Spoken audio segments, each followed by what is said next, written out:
I'm passionate about this relationship. I think that Britain and India should be partners of choice. I think we've got a lot in common. The British Prime Minister David Cameron pitching for a greater Indo-UK partnership, a visit he hopes to transform into an opportunity for businesses of both the countries. He lauded India's reform process but did have some apprehensions like the Vodafone tax case. There is a commitment to greater openness, there is a commitment to reform, and we've seen that in things like opening up retail, rules around retail.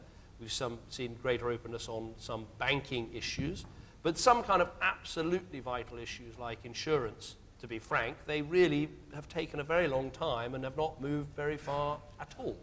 The India visit comes ahead of his visit to the controversial Commonwealth Heads of Government meeting or CHOGM summit in Sri Lanka. Cameron said that India, Canada and Britain have same approach on Sri Lanka and hope for a reconciliation there. He will be visiting Jaffna, becoming the first British Prime Minister since 1948 to visit that part of the island. My view is that, of course, there's always a case for not going somewhere, but I think actually we'll get further by going and having conversations with the Sri Lankans about what needs to happen and shining a light on some of the issues and the problems that are there. And because I'm going to the north of the country, I'll be taking journalists with me. The visit comes on a day when cricket's icon Sachin Tendulkar plays his 200th and last test match. David Cameron spoke highly about Sachin's contribution to world cricket. He felt that playing cricket for 24 years is an extraordinary achievement in sports.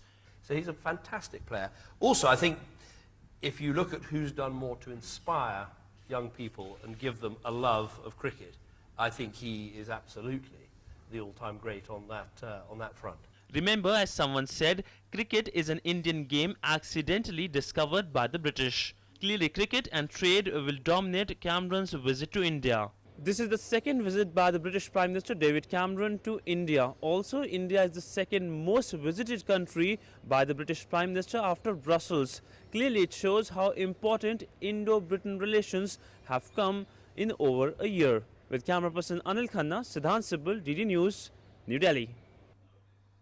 Britain has lauded India's Mangalyaan Mars project and said that space is an active area of collaboration between Britain and India.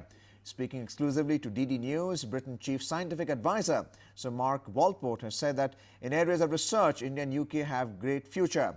Since 2008, India and the UK have committed close to £150 million for joint research programs. With me is Sir Mark Walport. He is the Chief Scientific Advisor to the British government. So welcome to Doordarshan News. So my first question is, what's the agenda of your visit to India? The reason my visit is to celebrate a very successful collaboration between the research councils over the last 5 years with scientists and funders in India, and between them they've put in £150 million in terms of research partnerships, and I'm here to celebrate that and also to discuss the outcomes of that and how we can take it forward looking to the future. So what are the major fields, the scientific fields, where India and UK are collaborating? They're very broad indeed, so they touch the important issues for both countries, so health obviously, energy, climate, all sorts of issues around that, so the important areas that cover both our nations. What's the future like for the collaboration? Well, we've been discussing that this afternoon, and I think that we are both extremely pleased by the outcomes of the research we've funded so far, and so we're discussing how we can take it forward, looking to the future. Okay, so, sir, recently India launched its Mangalyaan mission. How do you see it as?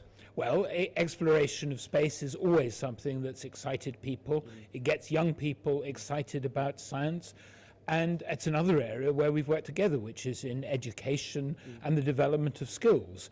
And exciting people about science, about engineering, about technology is very important. There's no question that people do get excited by things like a Mars mission.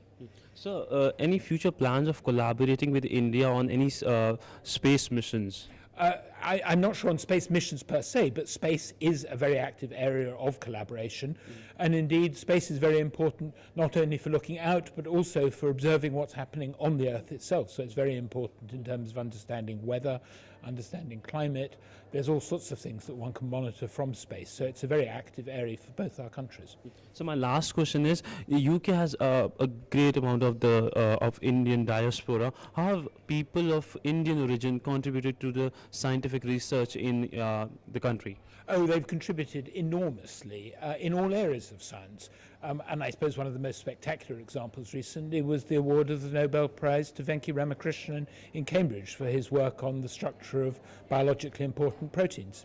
So that was the chief scientific advisor to the British government talking exclusively to Doordarshan News.